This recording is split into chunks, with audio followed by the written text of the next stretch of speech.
first known rules of golf were drawn up in 1744 by the Gentlemen Golfers of Edinburgh in Leith, Scotland. Since then, the game has changed dramatically. Golf courses, equipment, and not least the rules. So where do I go when I want to learn about the rules of the game today? Well, I go to the Golf Rules Questions podcast with Blakey and Roscoe, of course. So sit back, relax, and enjoy this episode of the Golf Rules Questions podcast.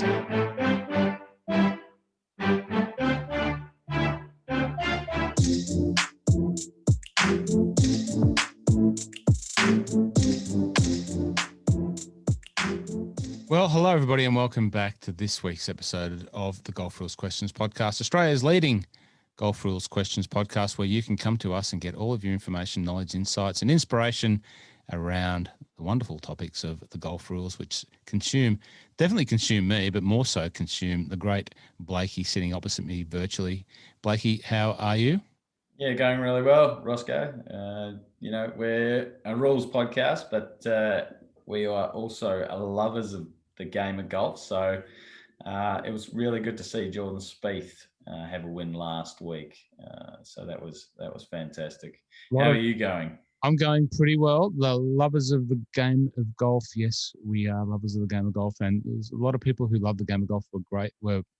Love seeing Jordan Spieth back. He's interesting character. He's got some people that go both ways on Jordan. I'm not sure why there's a little bit of polarized sort of love for the young man, but he hasn't won for a long time, and it was great to see him back in the winner's circle. So last week at the Valero Open in the Texas Valero Open, which can only mean one thing, Blakey. This week is Masters Week. That's correct.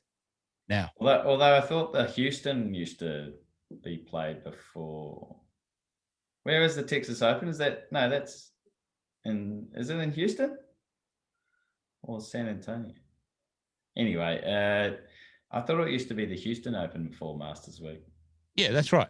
Yeah, so Houston Open last week, and the weekend before that was in Austin, Texas. So the Houston Open, the Texas Valero Open, the Houston Open down there in the south. We move across to where's Augusta? Georgia. Georgia, of course, it's Georgia. It's Masters Week, Blakey, and it only seems like yesterday that it was Masters Week. Why was that? Because the last Masters that we saw when we were last at Augusta was in November, when it was a bit soft. Conditions were a bit soft underfoot. Correct. We don't need to explain what happened last year, the Masters getting postponed to November, but as a lot of the players on the TV, because their broadcast has already started in terms of the range sessions are being broadcast, it's great to see the players out there practicing. A lot of attention going towards Phil last night that I was watching, and a lot of, he had Phil's dialing in his numbers that much that he's got 2 launch monitors out there, Blakey. What do you reckon about a player that's got 2 launch monitors? He's got the GC quad and the whatever the other radar measure is, and he's got 2 iPads, and he's measuring everything, mate. Yeah, well, Bryson's the same. I think Bryson's got the GC quad and the FlightScope X3. So one he puts to the side facing him when he's hitting the ball, and the other one is back on the line of play when he's on the range sessions. So I don't know, just to make sure that they both capture the ball speed in case one misses. Well, better be safe than sorry. But anyway, it was great to see all those players. It's very interesting seeing them just warming up and going through the process and chatting and backslapping and a bit of high-fiving, and the coaches wandering around. And there's a few patrons. I'm not sure exactly what the situation with the patrons are. It seems to be there will be patrons back on the property, maybe in a restricted amount. You can confirm that, Blakey. But it's just great to see. It's always a good insight to see players doing things outside of play. And when I went to the Open in 2016, I was mesmerized by sitting watching the range for a couple of, maybe an hour or so. It seemed like a couple of hours, just watching them go through their process and see how they work through a bag and hit balls, and then have a break, and then have a look at a book and have a look at some numbers, and then go back and hit some more, and catch up with some people. It was if you like people watching, the range is a good place to do that. Now, it is the Masters Week, as we said. Who are you tipping? Who are you going with before we get into the deep dive of golf rules, scenario situations, and imbroglios? I'm going to go with Jordan Spieth. Yeah, it's hard to pick someone who is going to back it up, but let's just go with Jordan. He's been in great form, but I'd really like to see Lee Westwood get over the line and get his first major and make it a Masters. He's been playing really well of late. Well, I'm only going to offer you one tip, and that is you've already stolen it. My man, Westy. I am a massive Lee Westwood fan. And if it was going to happen, it's going to happen this year. So I'm not going to say I'd love to see it and then back someone else. I'm going to say, Lee Westwood, you're my guy.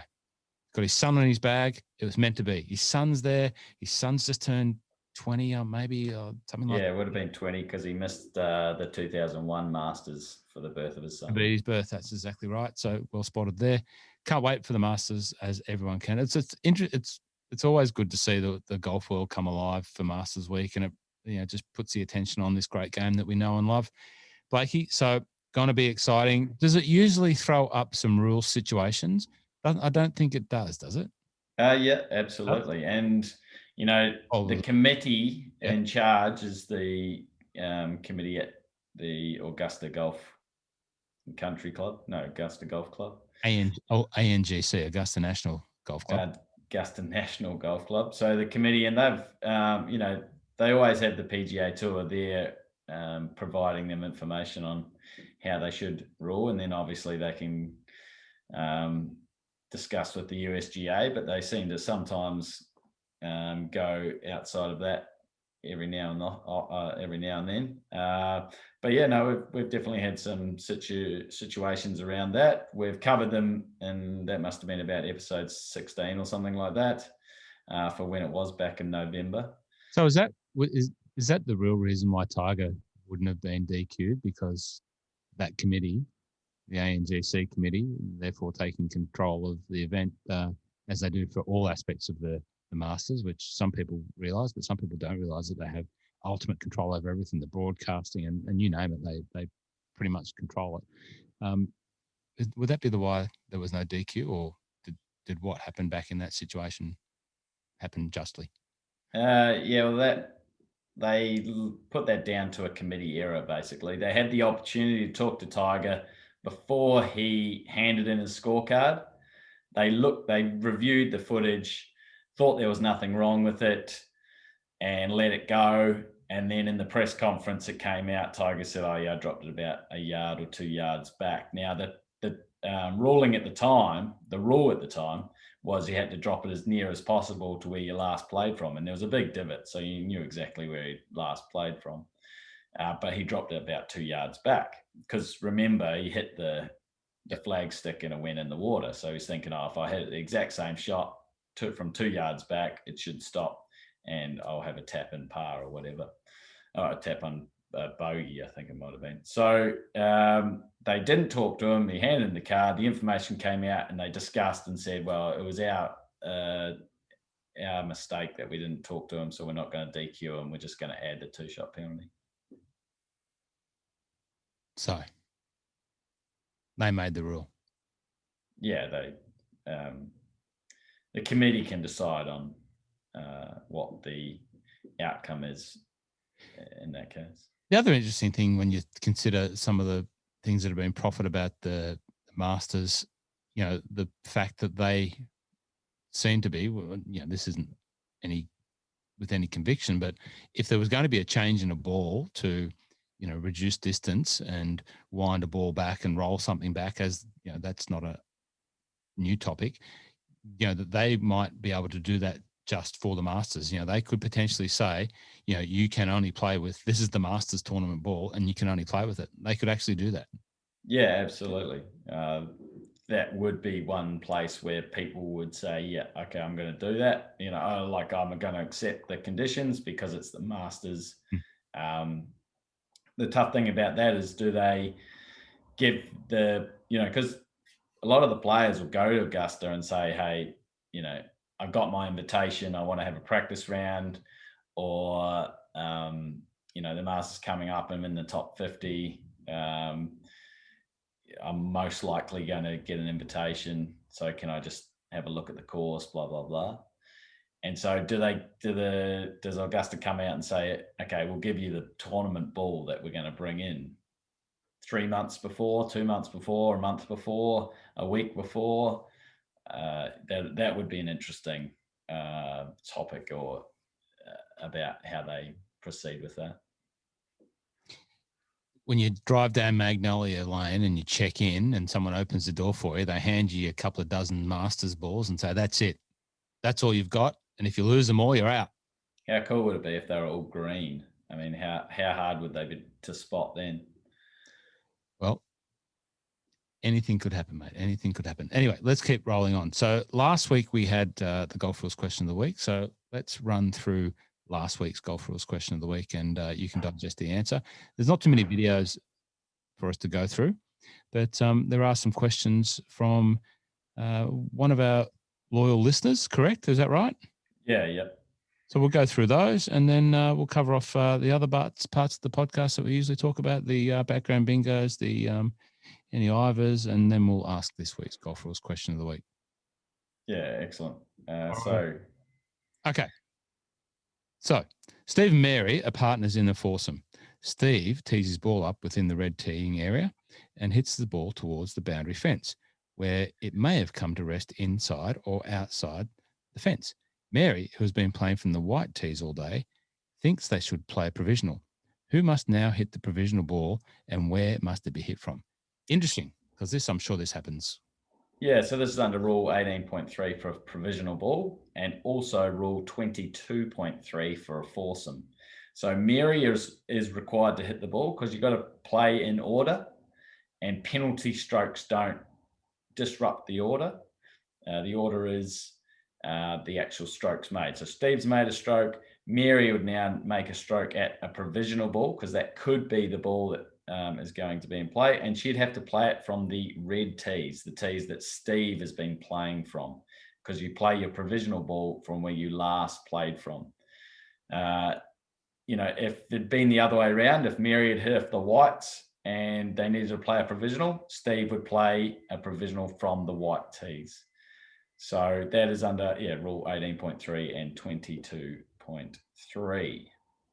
Now, I just have a follow-up one, because last week on the podcast, we gave some shout outs to those people that had passed rules of golf exams, particularly the level 2 R&A exam.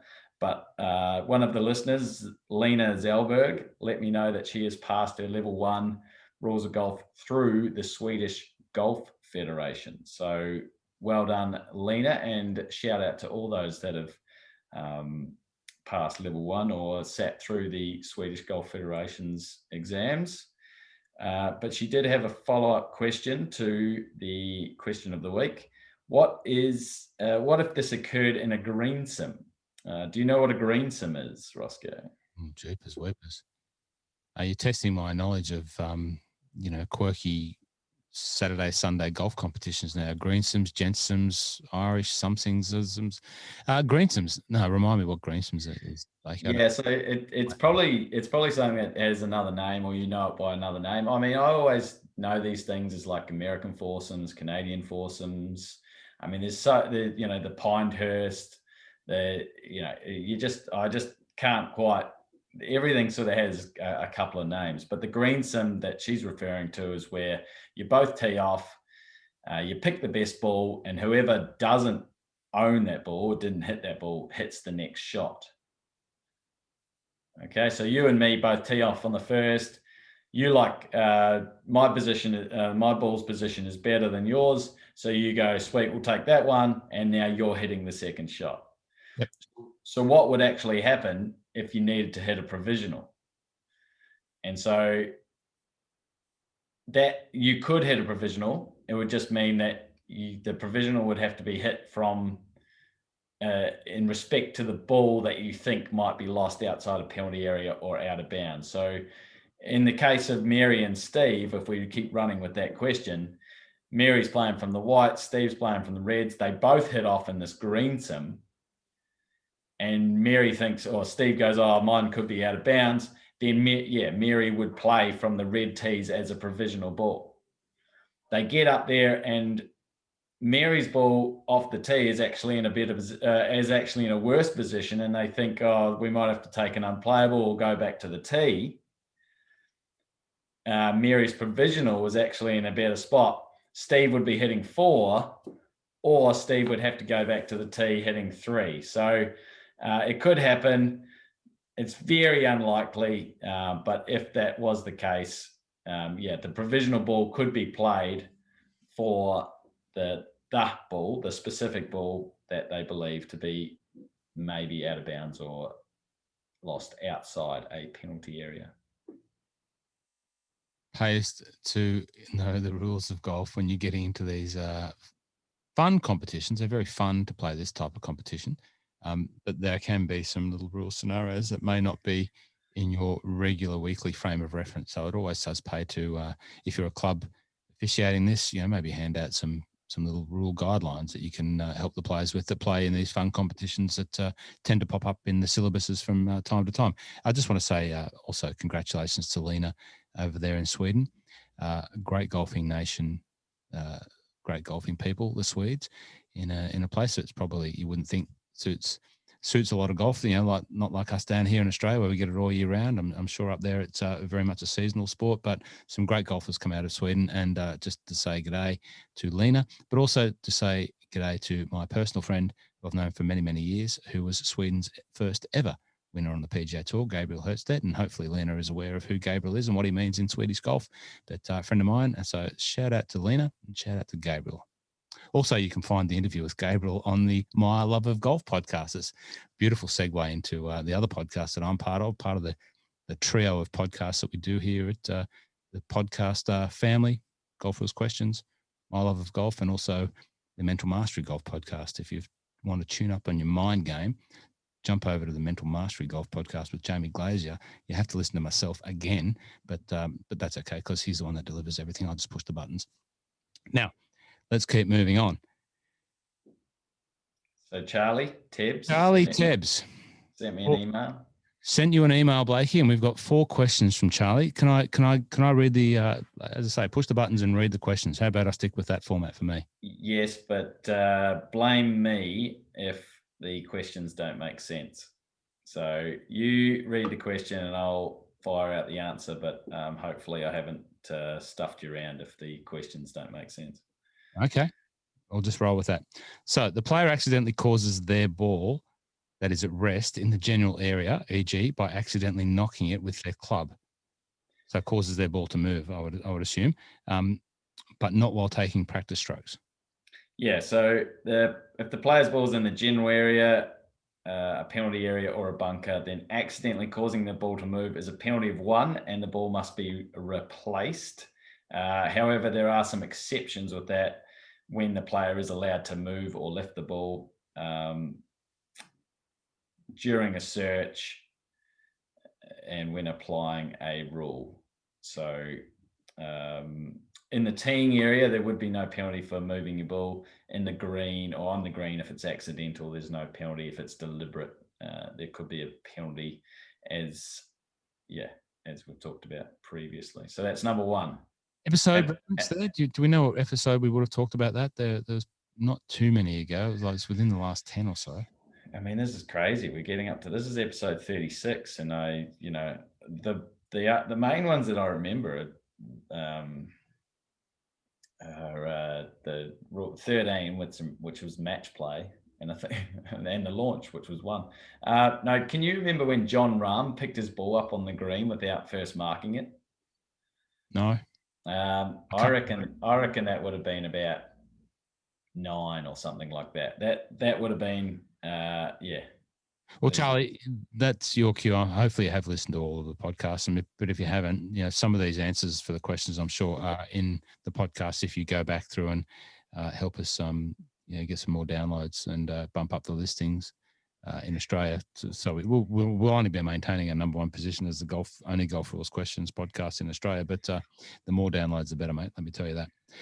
Okay, the second question: if the player's ball in the general area, a penalty area or a bunker, then accidentally causing their ball to move. No. That's the that's the answer for 1. That's sorry. 2. Yeah. 2. Sorry, admin error here. Sorry, my mistake. Player accidentally moves their ball by hitting it during their practice swing when in the general area. Yeah. So same answer as 1. A practice swing doesn't count as a stroke, Mm. and the player has accidentally caused the move, so they need to replace it. Again, in the teeing area, no issue. Just re-tee, move your ball around. In the putting green, and we actually saw Matt Wolf. That one must have been about 3 episodes ago, 33. He actually did this on the putting green. No penalty, just needs to replace his ball. So practice swings, and we've talked about the Hudson Swafford and the Justin Rose hitting divots into their balls and causing them to move. I reckon that must have been. It was when Hudson Swafford won last year, and we talked about how he hit a divot. So that must have been about 23 or something like this. Oh, the great hit a divot in the practice swing, Yeah. and the ball hits the divot. That classic. Yeah, that was about 10 years ago. Classic action. Okay, let's keep going. So this is actually a good one. This probably is one of those scenarios that I reckon happens more often than not on a golf course, which people come up with on a weekly basis. The player accidentally causes their ball to move as they start their backswing, but continues the stroke and hits the moving ball. Yeah, so this is an interesting one. As you said, it probably happens more than we know. It depends where the ball was at rest to what the answer is. So if it was at rest in the teeing area, and you cause it to move, remember there's no penalty. If you hit the moving ball, there's no penalty, provided it's a continuance of the backswing and the stroke. So if you make the backswing and then continue and hit the moving ball in your stroke, there's not going to be a penalty. If it was in the general area, putting green, bunker, the penalty for hitting a moving ball after you've started your backswing is 0, but there could be a penalty if you caused your ball to move. Now, if it was wind or water that caused it to move, there's not going to be a penalty in that case either. But if you caused it to move, there's going to be a penalty under 9.4. Now, if it's on the green and you accidentally cause it to move, but continue your shot and hit the ball, you're not going to get a penalty for accidentally causing it to move on the green. And then there's no penalty if you hit that moving ball. So that is the answer to number 3, Roscoe. Blakey, well answered. And can I just say, for those of you that choose to watch the YouTube video, if you see me leave the set, and you can see what we're dealing with here. It is a set. It's a wonderful setup that we've got. The beautiful pictures in the background. That's because I had to go and answer the door to the postman, because I am here working at home, and the dogs might have barked there, which I try to silence it. But I had to go and answer the door to get the weekly delivery for I'll take that back. The daily delivery, which is usually not for me. It's usually for Mrs. My Love of Golf. So I had to go and sign for that. Otherwise, it gets shipped back off to the post office. So I had to go and intercept that. However, you'll only see that if you'll hear about it now, because we're talking about it on the podcast, but you'll see it on the YouTube video. And it is an appropriate time to give congratulations where congratulations are due to you, Blakey, for achieving what I think is a milestone. Well, it's not, I know, 5,000 YouTube followers, which is a significant feat. It's not something that we thought we'd get to this quickly in the piece, after maybe starting with sub 1,000 before we started the podcast, and now over 5,000, which means that we have to go to Tassie again. Well, I have to go again. You didn't come the first time. Sorry, I went without you. That's right. Ouch, Roscoe, ouch. But thank you very much for the congratulations. It's a growing family. We've got 80,000 on Instagram and 5,000 on Facebook. But it was a real goal of mine to try and grow the YouTube, as I really like that platform a lot more. So it's going well. And also a quick shout out to Stuart, who sits at home quietly beavering away and making some of Blakey's YouTube content look as good as it does. And you've been a very integral part in achieving this milestone of getting to Golf Rules Questions YouTube site to 5,000 from under 1,000 in a very short space of time. So well done to both of you. Okay, now we've still got so that's why I left the set, Blake. You had to go to the thing, but you only see that if you watch the YouTube video. What else we got? We got Mr. Number 4. Charlie's got another question. Yes. Yeah, he does. Okay. If a ball at rest in the general area, but part of the ball is above the line defining the edge of the penalty area. Yeah, so he's just asking a question there about a ball is in the general area, but actually crosses the line above the general area, penalty area. So let's say it's in a tree and it's sort of overhanging the penalty area. Where is the ball actually touching? So the ball is actually in the penalty area. Anytime a part of the ball is at rest, crossing that invisible line, which goes straight up and down the boundary of a penalty area, then the ball is in the penalty area. It's not about where, in the case of a ball being in a tree, it's not about where the tree is rooted. It's about where the ball actually sits. Okay. And does the whole ball have to be across the line, or if it's partly touching the line, it's in the penalty area, or if it's... Yeah, so it only has to have a part of the ball touching the outside of the line. Yeah. So as soon as it's touching the outside of the line, I like to think of a penalty area as sort of like a mini course within a course. So if you're touching the penalty area, you're in the penalty area. If you're touching the course, you're in the course, if that makes sense. So the red line is the penalty area, not the inside of the red line, but the red line is the penalty area. Yeah, the red line is the penalty area. If you don't have lines and you've just got 2 stakes, it's the outside, the course side of the stake at ground level from stake to stake. That is effectively the invisible line. So if a quarter of the sphere of your golf ball crosses over the invisible line that you see when you plumb bob that and you get down and draw your imaginary line, you're in the penalty area. Yeah, correct. So think about it this way. It's more like tennis. It's more like, court cam or ace cam on tennis. If the ball touches the line, it's not like soccer. It's not like VAR in soccer where the ball has to be entirely across the goal line for it to be a goal. There you go. Nice. Good work. Not just for the tennis players and the footballers up there in the UK and Scotland. And don't talk to me about Scottish football, Blakey. And Fraser up there listening is in England, but he's a Scotsman. I wonder what football team he supports. He might let us know, but I'll let him know right now that I'm a Heart of Midlothian fan, and Jeepers Weepers, it's been a tough time as a Heart of Midlothian fan in League One. Let me tell you that, Fraser. So let's keep going on. Okay. What's next, Blakey? Yeah, so I was just thinking about relief areas, because I did have a slight question in an email, and so I've sort of put it into an expansion of, what is a relief area when taking a drop.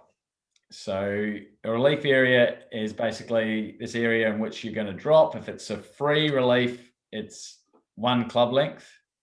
If it's penalty relief, it could be many options. It could be a 2 club length, or many options, 2 options. It could be 1 club length or 2 club lengths, depending where you're taking the penalty drop. Obviously, if it's lateral relief, it's 2 club lengths. If it's back to your last or your previous place played, it's 1. And if it's back on a line, it's 1 club length from that reference point. Now, you don't need to stand in or outside the relief area to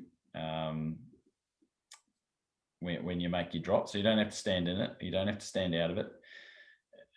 You're dropping from knee height. That's knee height. You don't have to be standing when you drop it from knee height. It just has to be the height of your knee if you were in a standing position. Now, if you do mark the relief area with tees or a club or whatever, they are considered equipment. Now, if you deliberately left your equipment in a certain spot to affect the ball, there'd be a penalty if the ball hit it. If it's accidentally left there, there's no penalty if hit by the dropped ball. Now, what happens if it does hit the equipment? So if it hits the equipment before it hits the ground, it doesn't count as a drop, and you need to try it again.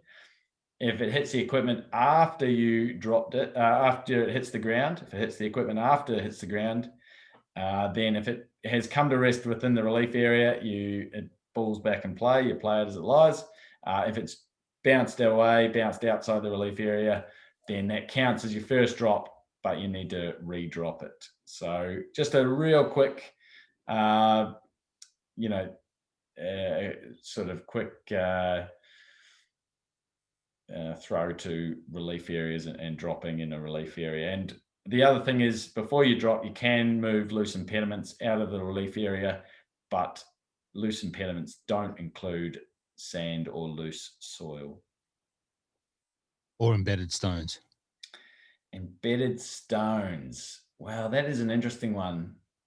If it's an embedded stone that you pick out quite easily, Yeah. then it's a loose impediment. When does it become not picking out quite easily? When it's an unreasonable effort. Right. Okay. Which is a hard thing, because you're like, well, I tried and I got it there eventually, and I didn't think it was unreasonable. But how do you know it's going to be unreasonable or reasonable? If you look at it and you think it's going to be unreasonable, I just leave it alone. It's an interesting one, because once again, it's another topic that I think that's been debated on the golf course amongst playing partners on a regular basis, whether you can or can't move those loose impediments taking a drop. And I think it's, knowing that you can, obviously I know you can, but I've come up with some people that don't think you can. But the stones one and the sand is obviously a no-brainer. I mean, you can see people shooing the sand away with their, as they scrub the leaves away. You've got to pick up the loose impediments and treat it with the same caution as almost you do when you're moving. If your ball was there, and you can't just rake it away with your foot, because you can effectively be called. You should improving your conditions. But you can pick the sticks up and pick the leaves and move that. But the stone one is always a, what is reasonable or not. Like where I grew up, stones everywhere, and we all had big chunks in our clubs. Which I used to buff out in a golf club and get a couple of bucks a turn. But there are some clubs out there that have embedded stones as GUR, under a local rule. If that's in the fairway, I could understand it. If it's in the rough, you've hit a shot there. You shouldn't really be getting free relief from such a bad lie. Now, what part of the rules book that we all carry, which is here somewhere in mine, but what part would someone want to look at if they want to get a quick bit of refresher reference based on that outtake there, Blakey? Where would they go to? Relief area is in the definition section, relief area, and also dropping is under rule 14.2. So I always get that wrong. It's 14.3 and 14.2 get me, but it's 14.3. Dropping is under 14.3. Replacing and placing is under 14.2. Yeah, that's right. I just confirmed that. So 14.3, you'd find a lot about relief area. Okay, so there'll be a little bit of follow-up information in the notes from the podcast. If you are enjoying the notes that go out as an email. If you aren't on the email list, you need to subscribe and jump over to the golfersandattitude.com website and sign up for Blakey's newsletter, because then you get the email which has a lot of the notes that we send out with the podcast, supplementary notes to the podcast. So you'll get that. So you should jump over to the website and just sign up for that. But it is in the podcast notes if you just get this through your podcast player. Now, let's keep moving on. Last week, a bit of housekeeping. So background bingo. Yeah, mine was Parapara Umu Beach Golf Club, which Andrew Miller got, and Andrew Miller, and I also had someone else get that one. Donaka Lions. So Donaka and Andrew Miller, thank you very much. Andrew, no need to welcome you back, but thank you as always for participating. And Danaka, welcome to the podcast. Welcome to the contribution. Thank you very much, Andrew Miller. And I just thank you for joining us at Insight Golf Academy too as well. So you'll hear that and you'll know what I'm talking about. So thank you, Andrew. And they both got your course. Yes. Which was, Roscoe? The wonderful, wonderful golf course of Lahinch in County Clare. That's a very bad Irish impersonation, but I love the Irish accent. And my mother and father-in-law Irish, good Irish people. But County Clare is down there in the west coast of Ireland, and it's a wonderful, wonderful part of the world.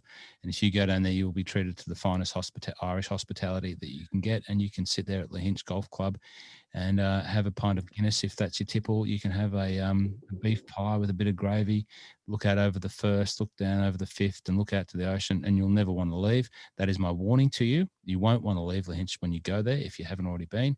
But that was Lahinch, and it was I think it's the fifth hole, the Dell. The Dell, yes, which is the blind par 3, right? That is the blind par 3. So you shoot from the road back over to a sunken, well, it's not sunken, but it's hidden behind a big dune. And there's a dune at the rear, dune at the front, and a stone on the front dune alerts you to where the pin is located. The pin, the green is shaped like a peanut, so it runs side on, and it is one of the quirkiest golf holes that you will ever see or play. It's one of the two holes, the fourth and the fifth, pretty much as original from old Tom Morris when he went across there when the Scottish Army was down there and they built golf courses and so on and so forth. He sort of did the original layout. But the connection, what was the connection, Blakey? So we had Donacha picked Lahinch, Andrew Miller picked Lahinch, and Peter Abraham finally got Lahinch on his third go. Andrew Miller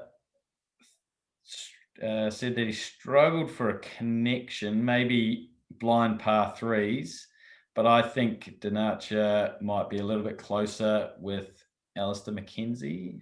Correct. Yes. Well done, Donacha Lions. So Alistair McKenzie had some influence over Paraparaumu and also very much so over Lahinch, very much so when he went there and, reassess some of the work of, let's not go into the history. You can look at the history of Dr. Alistair McKenzie and Lahinch, but it's one of his great pieces of work over there in the British Isles. Right. So this week, what do you got for us, Roscoe? Okay. So this week's golf rules question of the week. No Ivers? No. I mean, what is your background bingo for episode 36?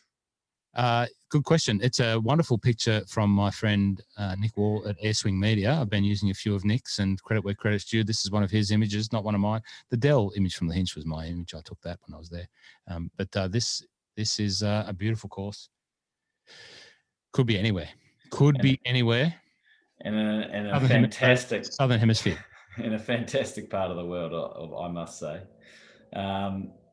So have a go and let us know what hole that is if you think you know. I know which one it is.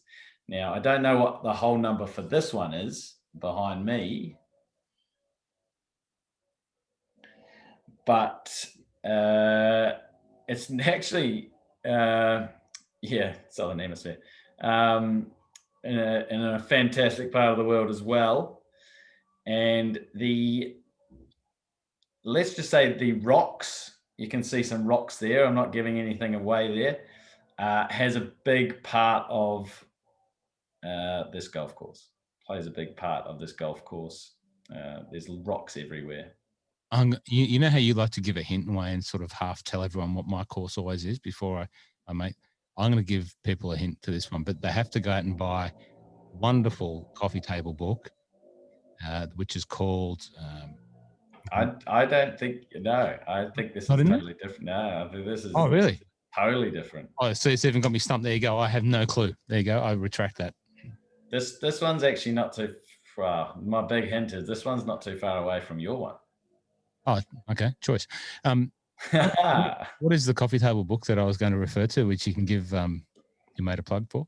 Henry Peters, Honesty Box Courses of Western Victoria. Honesty Box Courses of Western Victoria. Can't offer you any discount codes, but just go and check it out. It's a really good, independently published and photographed book from Henry Peters. Wonderful young man and very talented, and he's made a great book celebrating Honesty Box Golf. If you know what Honesty Box Golf is, let us know. But if you don't, please, when you come up to an Honesty Box golf course, drop the requisite fees in the Honesty Box and go and enjoy their course, because that's what they survive on, those places out there. Now, is that it? No Yeah, Ivers? that's it. Let's get no Ivers until this episode. Let's get back to the Golf Rules question of the week 36. Okay, well, as I like to do, as I've said before in this episode, I like to read these, and I'll take control of this. It's referencing two of our favourite listeners, Fraz. I'm going to call him Phrase. Phrase and Webbo. Actually, Steve's in there as well. So, gee, it's good on you, Steve. Trifecta of favourite listeners. I got to get more ladies into my questions, I think. Now, Phrase has Webbo caddying for him during the first round of the club championships. On the 9th tee, after Phrase has teed off, Webbo runs off to talk to a man about a dog.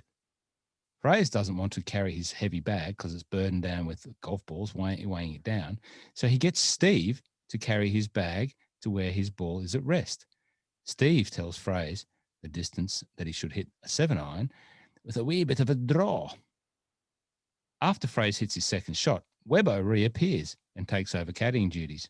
Steve walks beside Phrase and Webbo and holds Fraser's jacket and umbrella for the rest of the round. Does Phrase incur any penalties? Well spoken. That is excellent. Now, for those of you that might not understand, it runs off to talk to a man about a dog. What does that mean, Roscoe? Dogs are barking, the postman's at the front door, and you've got to leave the set and go and talk to the man because I think it's sort of Aussie colloquial slang for having to go to the toilet. Yeah. It's relieve yourself. Nature calls. Which is fair enough. At the 9th hole, that would seem to be an appropriate break for an out and back 9 holes to go and take a break at the 9th hole. But in this scenario, Steve took over the caddying duties for a short stint. And then they all had a lovely little rest of stroll together, it would appear, with Steve holding Fraser's jacket for the duration of the round. Nice. Excellent. I thought that was very well spoken.